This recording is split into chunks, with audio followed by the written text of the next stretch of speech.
I don't know about you guys, but the way I started my vegan journey was with living with animals. When I started getting really sick with my illness, chronic fatigue and fibromyalgia, I ended up moved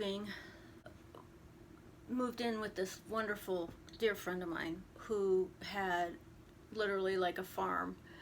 And it was weird because when I was sick and I was thinking about like the ideal environment that I'd want to be in, one of the things I wanted to do is I wanted to live with animals. Like somewhere inside of me, I really wanted to live with animals. I felt like somehow that was going to help me. So it was perfect. She had 2 birds, 2 dogs, 3 cats, sorry. And I loved it. The birds, they were so obnoxious. They were mid-sized macaws. Oh my gosh, so obnoxious, but I loved it. It was so fun. When I got married, I had my first pet. I always wanted a dog. When I lived in California and I got married, I had my first dog, Murphy. This is my dog that I love so much. When I had him with me, it was the first time I started thinking about being vegan.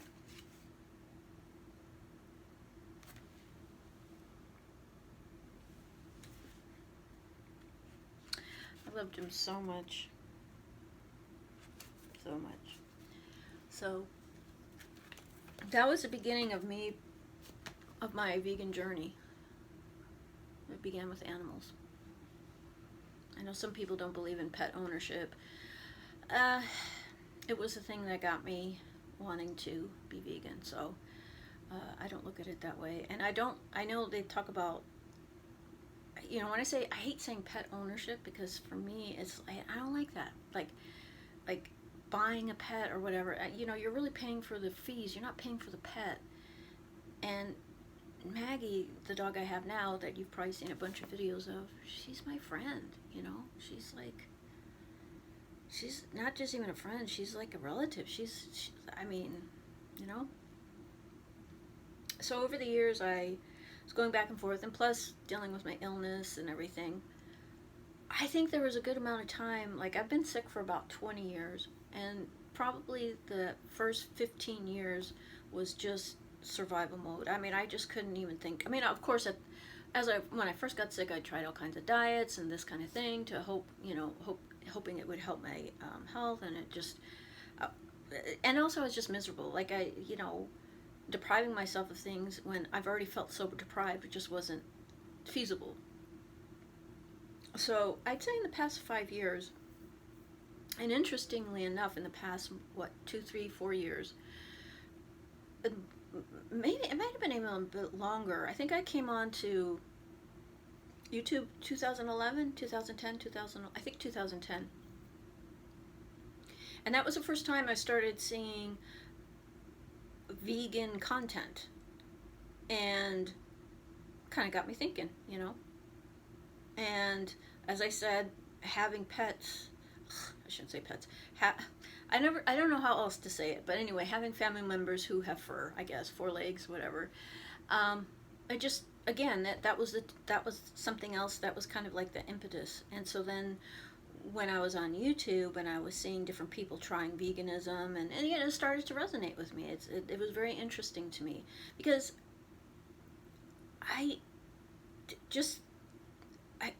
just eating animals just seemed so disgusting.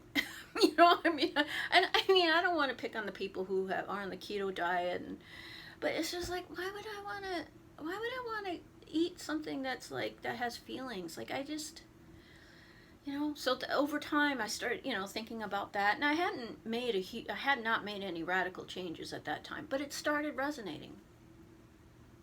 And I think in the past 3 years or so, crazily enough, it was the VYC, the vegan drama that pulled me in.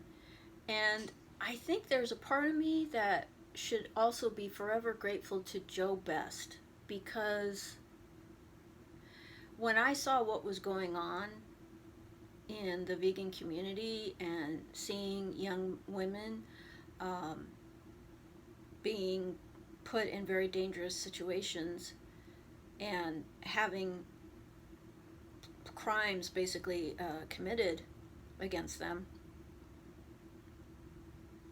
I knew that I wanted to help. But I also knew that if I'm going to help, I need to make the commitment to become a vegan. Like, it can't be some namby-pamby, like, because you know how the people are in the vegan community. Dang, if you're not vegan, or you're not working towards being vegan or whatever, they don't want to listen to you. So I knew that I would not be listened to. I'd be laughed out of any comment section. And I'll never forget when Joe said, "Hey, I think you're watching me. I know you're watching me. Hello, come on and help me," or something like that. And I tell you what, that was the first time I had ever made any kind of, maybe even vegan related video. It was the first time I ever made any connection in the YouTube community. And that was, again, part of my journey. It wasn't something that happened overnight. It took years, It's still something that I constantly have to work on. I'm constantly vigilant about. I still mess up. Definitely still mess up. But I remain determined. I think about, when I do mess up, what do I need to do to prevent that from happening again? Like, I never used to like cheese as when I was younger. I just didn't like it. I didn't like it. And I don't know if it's about calcium for women, or I don't know. But I started really loving cheese, like craving it.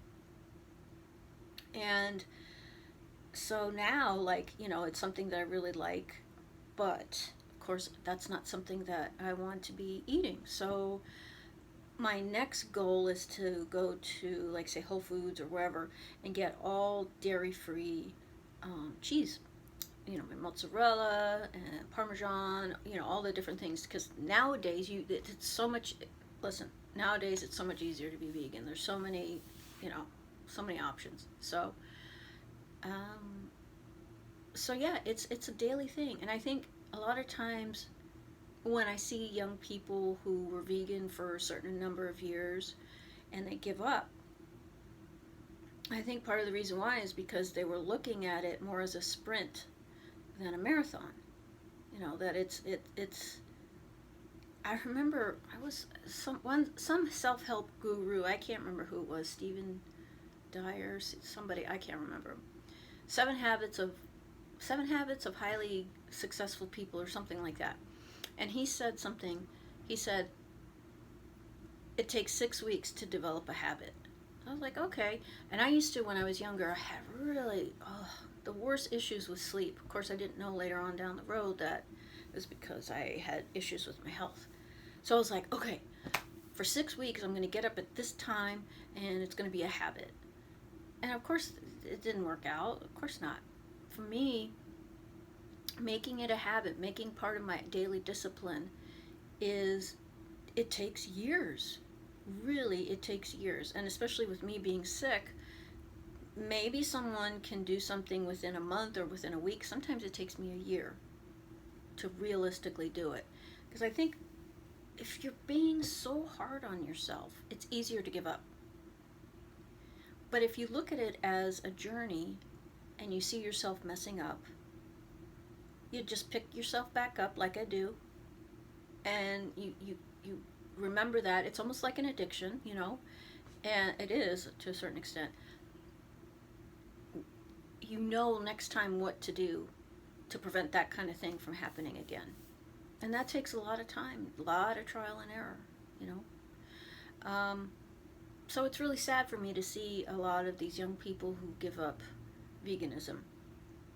Now, I can understand, because I think to a certain extent they were way too extreme in their diet. And that's probably what led them to finally give up. It was kind of like their life, or it was like, actually, it was their life or the animals. You know what I mean? To a certain extent. And one of the things I wanted to talk about that I don't think we talk about at all is that in the official definition of veganism, one of the things we don't talk about is the practicability. I hope I said that right. I'm usually really good at pronouncing it. Practicability. Which means, to me, it means raw, what was it? Raw Christina. What is her? Raw Beauty Christina. Yeah. Raw Christina. I can't remember. You know who I'm talking about. Raw Christina, you know. Raw Beauty Christina? Is that what? Anyway, she was in, I think she was in some foreign country, and she was really, really sick. And they said, if you're gonna die, basically, you need to take these antibiotics in order to help you to basically live. And she really had to think about it. And I'm thinking, for me, listen, I love animals, but I want to live. What is the point of me dying for the animals? I have no way of being advocating. So for me, that's a no-brainer. I'm taking those antibiotics. That's where we're at right now. We're kind of like at this kind of cusp where, as we can see year after year after year, we're relying less and less and less on animals and relying more on technology, and just having more of a conscience about how we treat animals. I remember reading some other people who, I mean, they almost died because either they're on extreme diets, or for some people, they need the whatever folic acid or what the amino acids or whatever to live. This isn't just like, if it becomes about life or death, then you're doing something wrong. Something is wrong. And anybody that tells you that you're doing it wrong, one of the things that I really appreciated about a certain YouTuber who now is a really horrible person, but one of the things he said, don't you ever let anyone tell you how you should do veganism. And that was so powerful to me, because I felt like, oh, if I do this, they're going to judge me. And as we already, why is that? Why do we feel so judged? Who do you think the reason why? Who do you think the cause of that is? It's no question that it was Freely and Durian Ryder. They had the most detrimental effect on veganism in the YouTube community. No question. She used to analyze people's diets, make disparaging remarks, and of course we all know about Durian Ryder, what a horrible person he turned out to be. And the thing is that I just want to tell you guys, if for those of you who feel bad about, say, giving up on veganism, don't feel bad. Find a way to do your part, and don't let anyone tell you how you should or shouldn't do it. And I just want to say also, if anybody's going to come here, listen, I have no problem with talking as long as you're being respectful, but if you're going to be disrespectful, I'm not going to address that, and it's not acceptable. It is not acceptable to use abusive language to people when you are trying to prevent the abuse of animals. That is hypocrisy on the highest of levels. Practicability. If you need insulin, if you need a hormone, at this time, we don't have a choice. These medicines have been tested on animals. If this is about life or death, what is the point of you dying? We need your voice. So if these are the things you have to do to survive, to be a better advocate for animals, do it. Do it. It makes no sense to me.